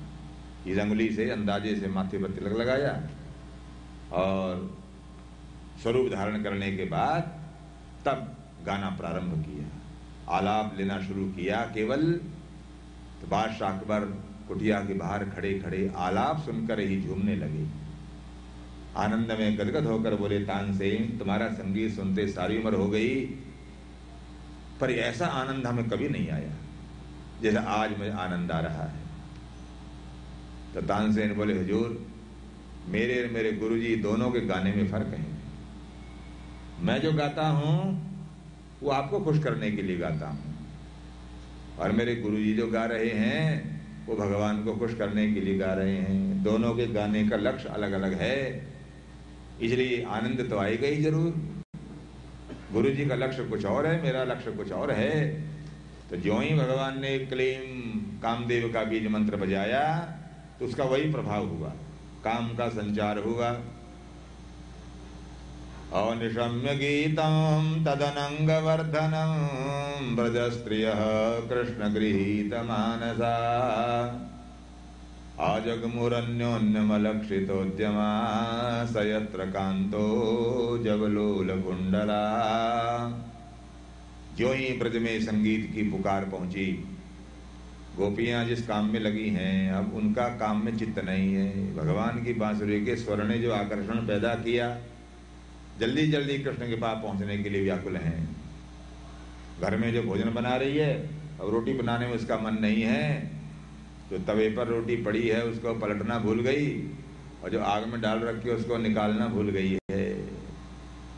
कोई माला बना रही है, मोती पिरो रही है, परंतु होश नहीं है कुछ भी।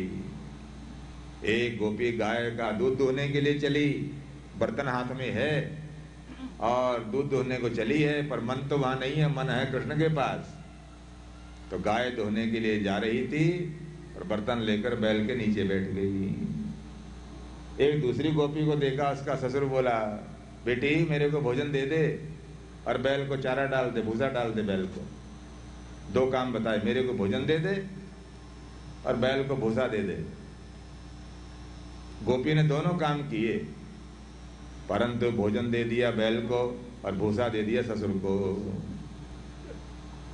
चित्त वहां न होने से सबको व्याकुलता है, और इस तरह से घर के काम धाम समेटकर सब भगवान के पास निकट यमुना किनारे आकर पहुंच गई। ये जो 5 अध्याय हैं राजपंचाध्यायी के, बड़े बड़े महापुरुषों ने इस पर टीकाएं लिखी हैं। और ये भागवत शास्त्र के, श्री कृष्ण का शरीर है भागवत, तो शरीर में 5 प्राण होते हैं। तो ये 5 अध्याय भागवत रूपी कृष्ण शरीर के 5 प्राणों की तरह हैं।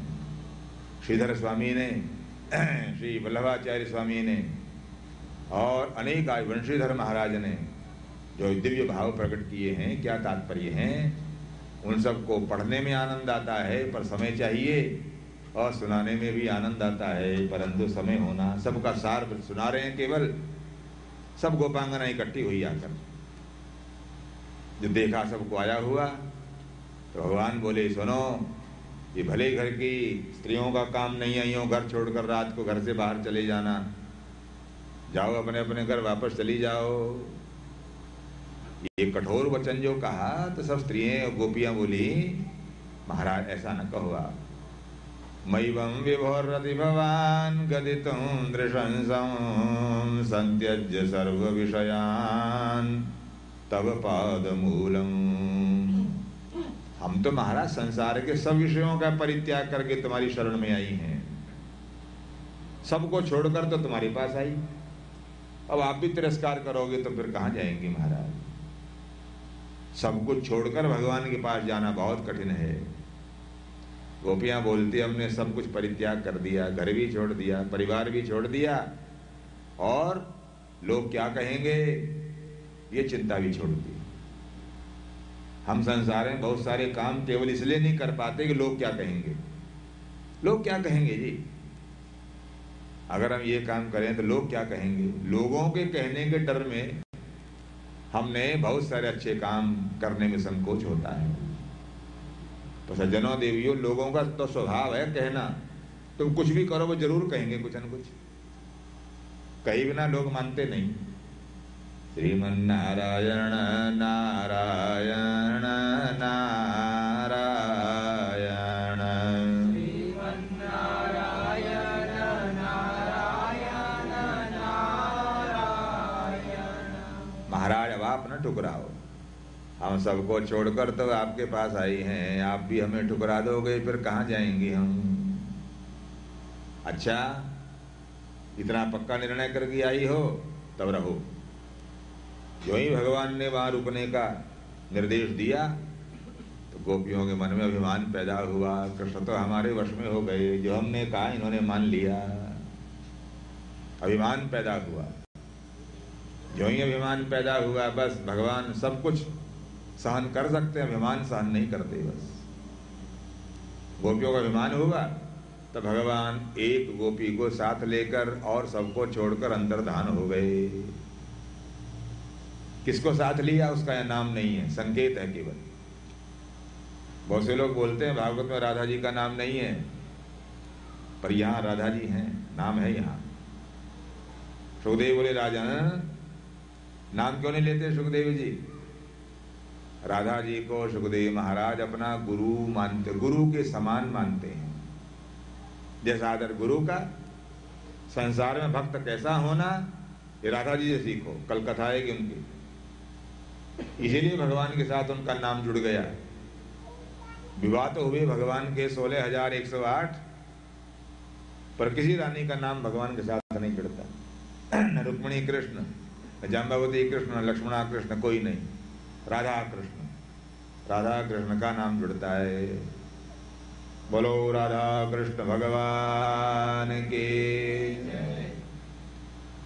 राधा रानी की जय, महारानी की जय। राधा रानी की जय, महारानी की जय। राधा रानी की जय, महारानी की जय। राधा रानी की जय, महारानी की जय। बोलो बरसाने वाली की जय जय जय। बोलो बरसाने वाले की जय जय जय। बरसाना उनके गांव का नाम है, जहाँ की वो थी, बरसाने वाली है। वृंदावन में गांव है बरसाना। कहीं वृंदावन जाओ आप तो बरसाना भी जाना। वहाँ बड़ी ऊंचाई पर राधा जी का मंदिर बना है, बहुत कई सीढ़ियाँ चढ़कर ऊपर जाते हैं। और वृंदावन में जाने पर तो राधा राधा राधा कृष्ण राधा कृष्ण ऐसा वातावरण आज भी है वहाँ। तो बरसाना,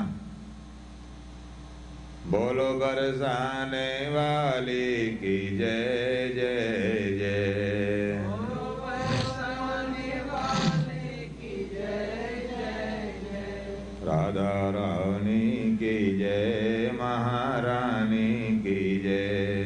राधा रानी की जय, महारानी की जय। एक गोपी को साथ लेकर भगवान अंतर्धान हो गए। सुखदेव जी राधा जी को गुरु के समान आदर देते हैं, और स्वभाव ऐसा है जब गुरु का स्मरण हो जाए, जिह्वा पर नाम आ जाए, तो 6 महीने के लिए अखंड समाधि में प्रवेश कर जाते थे। पर राजा को कथा सुनानी है 7 दिन में। राजा पर कृपा भाव रखते हुए सुखदेव जी नाम नहीं लेते और कहते हैं अनयाराधितो नूनम भगवान हरिरीश्वर। राजन, जिस गोपी को भगवान ले गए उसी ने भगवान की विशेष आराधना की है। अनयाराधितः, आराधना के द्वारा राधा शब्द का संकेत किया है। ले गए। अब इस गोपी को अभिमान हुआ, सबको छोड़ करके मेरे को लेकर आए हैं, मुझे ज्यादा चाहते हैं। बात थोड़ी दूर जाकर गोपी बोली, महाराज आप तो जाने कहाँ लेकर जाओगे, मैं तो थक गई, मुझसे चला नहीं जाता। तो कृष्ण बोले, तो क्या तेरे को कंधे पर बिठाऊं? तो कहा तो था मजाक में, कंधे पर बिठाऊं तेरे को? वही बोली, महाराज हाँ अब तो मुझे कंधे पर बिठा कर ही ले जाओगा, मेरे चला नहीं जाता है। ओहो, ये तो मेरे कंधे पर ही चढ़ने को तैयार है। अच्छा चल बैठ आ। एक शिलाखंड पर गोपी को खड़ा किया और स्वयं भगवान नीचे जब झुके और गोपी ने कंधे पर चढ़ने के लिए प्रयत्न किया तो नीचे से भगवान कृष्ण अंतर्धान हो गए। आप इसने भी खो दिए, वो भी खो चुकी हैं, उधर वो रो रही हैं, इधर ये व्याकुल हुए। हो सबको छोड़कर तो मुझे मिले थे, मैंने ही मूर्खता में उनको गंवा दिया। जंगल में गोपियां श्री कृष्ण को ढूंढते हुए और विलाप करते हुए घूम रही हैं। वो जो गोपियों का रोना है, प्रार्थना, वो गोपी गीत नाम से प्रसिद्ध है और वैष्णवों की संपत्ति है। वो इतना करुणापूर्ण प्रार्थना है।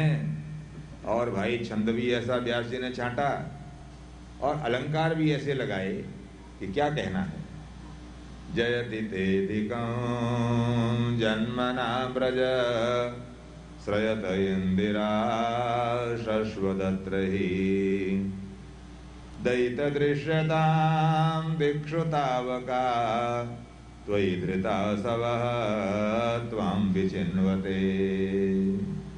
हर श्लोक में हर एक चरण का दूसरा अक्षर समान है, चारों चरणों में वही अक्षर होगा। जैसे जयति तेदिकं या यह है तो चारों चरणों में यही होगा बस।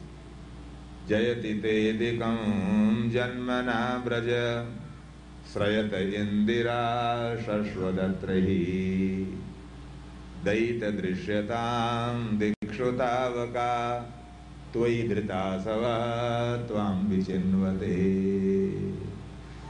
गोपियां कहती है, कृष्ण तुम्हारे पधारने से ब्रजभूमि धन्य हुई है।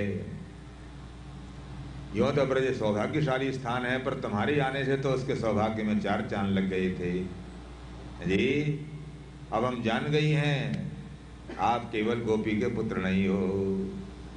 न खलु गोपिका नंदनो भवान अखिल देहिनाम अंतरात्मदृक् विखन सार्थितो विश्वगुप्तये सख उदेयिवान सात्वतांकुले।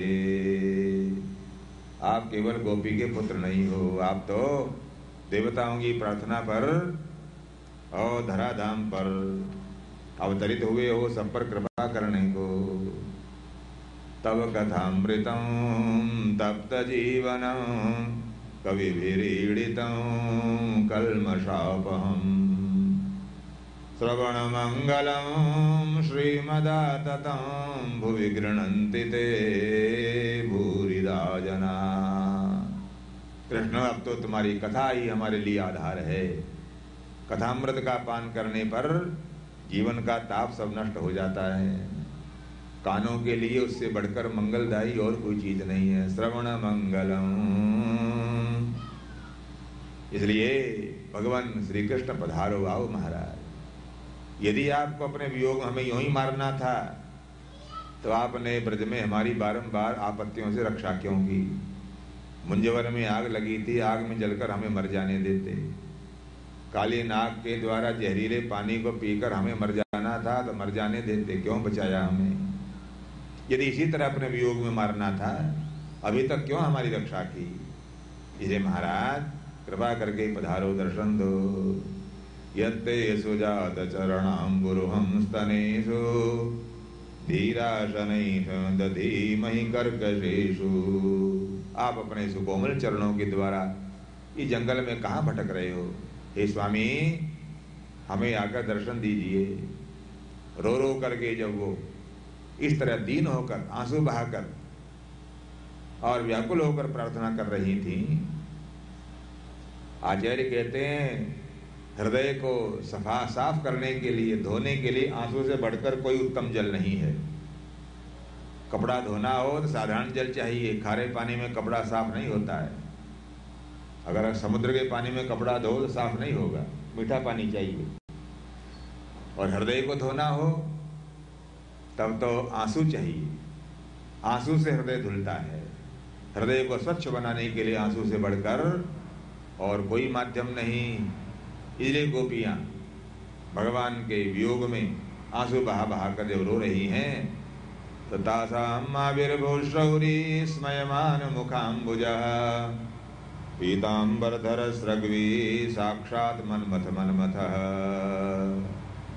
तब अनंत कामदेवों का मान मर्दन करने वाला जिनका सौंदर्य है, ऐसे भगवान गोपी समुदाय के मध्य में प्रादुर्भूत हुए। बोलो श्री कृष्णचंद्र भगवान की। गोपियों ने भगवान को घेर लिया। महाराज कहाँ चले गए थे आप? हम कब से रोती व्याकुल हुई घूम रही हैं, आप कहाँ चले गए थे?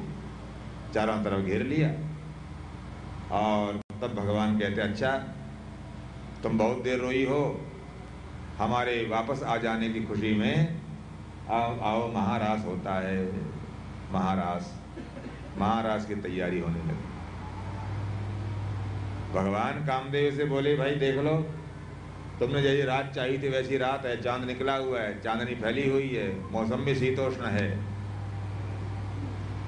और स्त्रियां मेरे पास हैं श्रृंगार किए हुए सब, परंतु मेरे मन में कोई विकार नहीं है। बोलो, तुमने अपनी हार स्वीकार कर ली, मान गई पराजय? श्रीमन नारायण नारायण नारायण श्रीमन नारायण नारायण नारायण लक्ष्मी नारायण नारायण नारायण लक्ष्मी नारायण नारायण नारायण। कामदेव बोला, हमारा अभी नहीं हारा मैं। क्यों भाई, सारी बात तो पूरी होगी, क्यों नहीं हारे? काम बोला, स्त्रियां तो हैं आपके पास, परंतु आपने अभी इनका स्पर्श तो नहीं किया। इनको छूकर दिखाओ, फिर भी आपके मन में विकार न हो, तब मानेंगे। भगवान बोले लाओ छू कर दिखा देते हैं। गोपियों ने कहा गोल दायरा बनाओ, अब महाराज होगा। गोपियों ने गोल दायरा बनाया और जब महाराज की तैयारी होने लगी तो आकाश में चंद्रमा भी मानो ठहर गया, यमुना का प्रवाह भी रुक गया, वायु भी अपनी सदा गति को भूल गए। दिव्य दृश्य का दर्शन करने को मानो प्रकृति का चक्र स्तब्ध हो गया। श्रीमन्नारायण। यहाँ महाराज की तैयारी हो रही है और कैलाश पर भगवती पार्वती नया वस्त्र पहनकर ओढ़नी ओढ़कर कहीं जाने को तैयार हैं। देखा शंकर जी ने तो पूछा क्यों, कहीं जा रही हो क्या? हाँ महाराज, नीचे प्रोग्राम है, नाच का प्रोग्राम, वहां जा रही हूं। शंकर बोले फिर अकेली जाओगी? अरे मैं भी चलता हूं साथ, दोनों चलते हैं। भगवती पार्वती बोली महाराज जहां मैं जा रही हूं वहां पुरुष नहीं जा सकते, केवल स्त्रियां जा सकती हैं। आप घर पर बैठो, यहाँ रखवाली करो घर की। शंकर बोले मैंने घर कहाँ बसाया ऐसा, रखवाली क्या करना है क्या घर में, हमारे घर ही कहाँ है। एक नंदी बैल है, एक हमारा कमंडलू है, पर महाराज वहां स्त्रियां जा सकती हैं, आदमी नहीं जा सकते वहां, आप कैसे जाओगे? शंकर बोले अगर स्त्रियां जा सकती हैं, केवल पुरुष नहीं जा सकते, तो लाओ मेरे को स्त्री बना दो, मेरे को भी साड़ी पहना दो, ओढ़नी उड़ा दो, जाऊंगा जरूर। अच्छा महाराज, साड़ी पहनाई, उनको भी सिर पर कपड़ा उड़ा दिया, ओढ़नी उड़ा दी। भगवती बोलती है महाराज अब बिल्कुल गोपी मालूम पड़ रहे हो, पर कृपा करना जरा गर्दन झुका के रखना, अगर भीड़ में पहचाने गए तो पर मेरे को दोष मत देना, अगर भांडा फूट गया तो। गोपी बनाकर भगवान शंकर को भी नीचे ले आई और गोपी समुदाय में दोनों शामिल हो गए, गोल दायरा बन गया और महाराज प्रारंभ हुआ। अंगना मंगना मंतरे माधव, माधवो माधवम चांगने अंतरा, इत्थमा कल्पिते मंडले मध्यगा, सन्ननर्त स्वयं मुग्ध वेशो हरि। बारी बारी से गोपियों के हाथ पकड़ पकड़ कर भगवान जब नाचने लगे, इस बारी बारी के क्रम में शंकर भगवान का हाथ जब कृष्ण भगवान के हाथ में आता है तो ये देखते हैं ओहो ये हाथ है कि हथौड़ा, ऐसा भारी भरकम हाथ। ए गोपी तू कोई नहीं मालूम पड़ती है, पहले अपना मुंह दिखा कौन है तू। शंकर जी ने सोचा अब फूटेगा भांडा, बस अभी तक तो सब बात चल रही थी। हाथ छुड़ाकर भीड़ में शामिल हो गए तो भगवान बोलते ना ना कोई नई गोपी है बीच में, पहले सबकी पहचान करूंगा मैं, लाइन में खड़ी हो जाओ सब। तो शंकर वहां खड़े हुए आखिर में, शायद हमारी बारी ना आवे। पर कृष्ण भगवान ने जान लिया, वहीं चलकर बोले तू सबसे पहले मुंह दिखा, तू कौन है। तो शंकर बोले महाराज अब पर्दा पड़ा रहने दो, क्यों पोल खोलने पर उतारू हो रहे हो, हम तो आपके चरणों के दास हैं, लीला देखने आई गए हैं, तो क्या फजीयत करके मानोगे। महाराज कृपा करो, ये पर्दा पड़ा रहने दो। भगवान बड़े दयालु हैं, अपनी लज्जा ढकने के लिए सबको उपाय बताते हैं। आदमी को कपड़ा पहनना सिखाया, अपने शर्म ढको। आदमी को कपड़ा पहनना सिखाया, देवियों को साड़ी लहंगा पहनना सिखाया। पशुओं को पूंछ दी, तुम भी ढको, अपने शर्म की जगह ढको, तुम भी पूंछ दे। परंतु पूंछ दी तो इसलिए थे कि ढको, पर एक जानवर ऐसा होता है वो अपनी पूंछ को यों झंडे की तरह ऊपर उठाकर वो सारे मोहल्ले खुद ही दिखाता हुआ घूमता है। तो भैया अब कहाँ तक ढके भगवान, जो खुद ही अपने पर्दे खोलने पर उतारू हो जी। इसलिए पर्दा रहने दो महाराज, सब पर कृपा करते हो आप। श्रीमन्नारायण। आज वृंदावन धाम में गोपी बने शंकर जी का मंदिर है, गोपीश्वर महादेव। भक्त लोग दर्शन करते हैं वहां जाकर। बोलो गोपीश्वर महादेव की जय। भगवान कामदेव से बोले भाई अब बोल, अब मैं स्पर्श भी कर रहा हूं सबका, पर मेरे मन में कोई विकार नहीं है, बोलो हार गए तुम। तो कामदेव ने अपने सारे बाणों का प्रहार किया, कि इतना भगवान के मन में विकार पैदा हो जाए।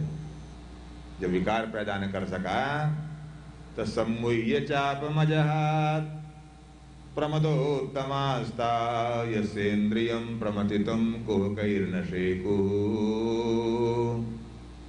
कामदेव ने गुस्से में आकर अपना धनुष बाण फेंक दिया और भगवान को प्रणाम करके बोला, महाराज आप तो अच्युत हो। अच्युत, अच्युत माने जिसके मन में कभी विकार पैदा नहीं होता, जो मर्यादा से डिगता नहीं। बड़े बड़ों को मैंने काम से ग्रस्त कर दिया, परंतु आपके ऊपर मेरा कोई प्रभाव नहीं। मैं हार गया महाराज, आप जीत गए, आप अच्युत हो।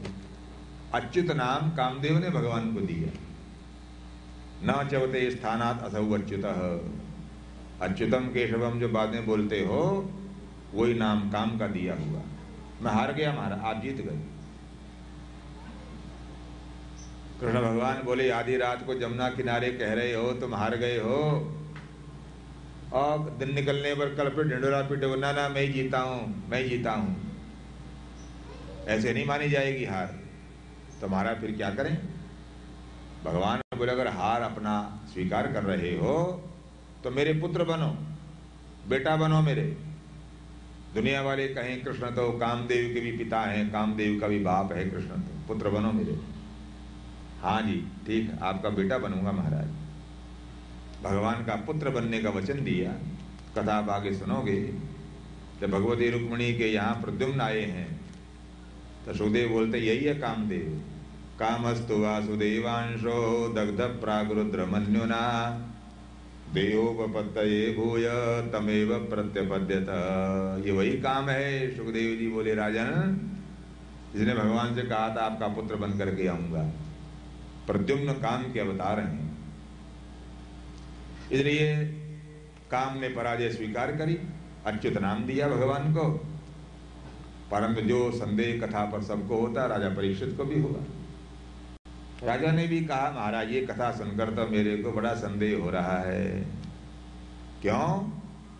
बोले, संस्थापनाय धर्मस्य प्रशमाये तरस्य च अवतीर्णो हि भगवान यदूनां वंशवर्धनः स कथं धर्मसेतूनां कर्ता वक्ता विरक्षिता प्रतीपमाचरत् ब्रह्मन् परदाराभिमर्शनम्।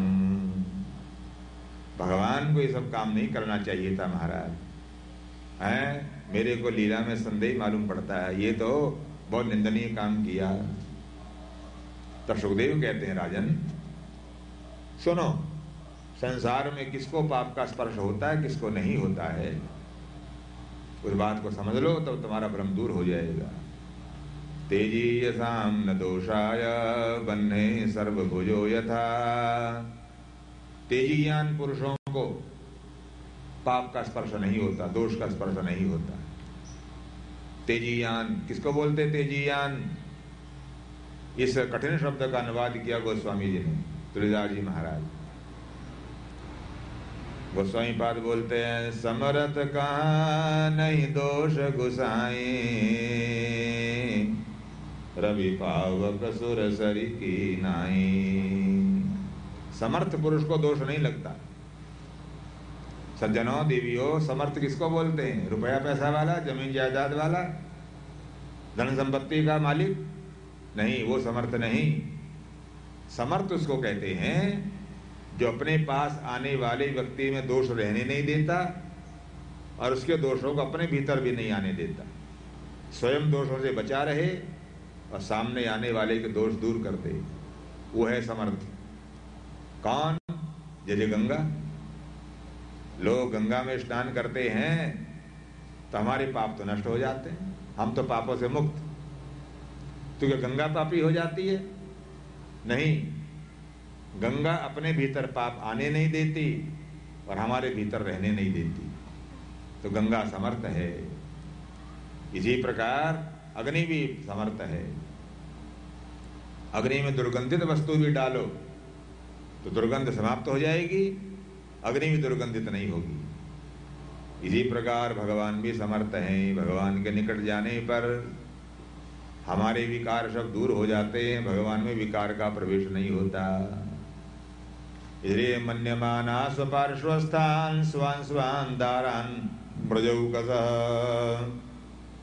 वो जो गोपियां वहां आई थी, हो सकता है उनके मन में काम विकार रहा हो, पर श्री कृष्ण के निकट आने पर उनके मन में काम रह नहीं पाया और श्री कृष्ण के भीतर प्रवेश कर नहीं पाया, क्योंकि श्री कृष्ण समर्थ पुरुष हैं, एतावताव दोष मुक्त हैं।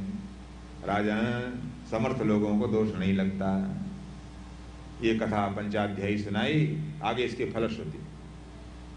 हमारे यहाँ फलश्रुति है, सत्यनारायण कथा सुनोगे तो क्या होगा। सत्यनारायण कथा सुनने का परिणाम, दरिद्रो लभते वित्तम बद्धो मुच्येत बंधनात् भीतो भयान प्रमुच्येत सत्यमेव न संशयः। विष्णु सहस्रनाम पाठ करोगे क्या फायदा, अमुक ग्रंथ का पाठ करो क्या फायदा। हर चीज की फलश्रुति है। रामचरितमानस का पाठ करोगे तो फलश्रुति, फायदा क्या होगा। इसी प्रकार आज पंचाध्यायी कथा सुनोगे या पढ़ोगे, पाठ करोगे तो लाभ, अंत में फलश्रुति है कि विक्रीडितं ब्रजवधूभिरिदं च विष्णो यश्रद्धया अनुसृणुयात् अथ वर्णयेद् यः भक्तिं परां भगवते प्रतिलभ्य कामं हृद्रोगमाश्वपहिनोत्यचिरेण धीरः। जो राजपंचाध्यायी को श्रवण करने वाले हैं, पहले तो काम मुक्त होंगे, दूसरे जिनको हृदय का रोग है, हार्ट के मरीज हैं, जो एक झटका लग गया पंडित जी, दूसरा पता नहीं कब लग जाए। जी, दवा दारू तो बहुत करते हैं हार्ट वाले, वो दवा दारू भी करो, परंतु ये प्रयोग भी करके देखो।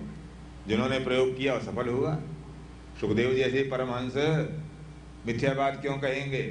हृदरोगमाश्वपहिनोत्यचिरेण धीरः। अगर हृदय के रोग को काबू में रखना हो तो राजपंचाध्यायी का पाठ के विद्वान ब्राह्मण के द्वारा श्रवण करो, अगर स्वयं न कर सकते हो तो। और अगर स्वयं शुद्ध पाठ कर सकते हो स्वयं करो, तो ये परिणाम होगा। और औषधि भी करो, पर ये प्रयोग भी करो। बहुत लोगों ने किया, जो इन प्रक्रिया को जानकर विश्वास पूर्वक आचरण में लाए, उनको लाभ हुआ। आप में से कोई ऐसे महानुभाव हों, इसको प्रयोग करके देखिए, अवश्य लाभ प्राप्त होगा। बोलो आनंद कंद भगवान की जय। अभी भगवान को वृंदावन में रहने दो, दोपहर बाद मथुरा चलेंगे। अच्युतम केशवम नारायणम् अच्युतम् केशवम् राम नारायणम् कृष्ण दामोदरं वासुदेव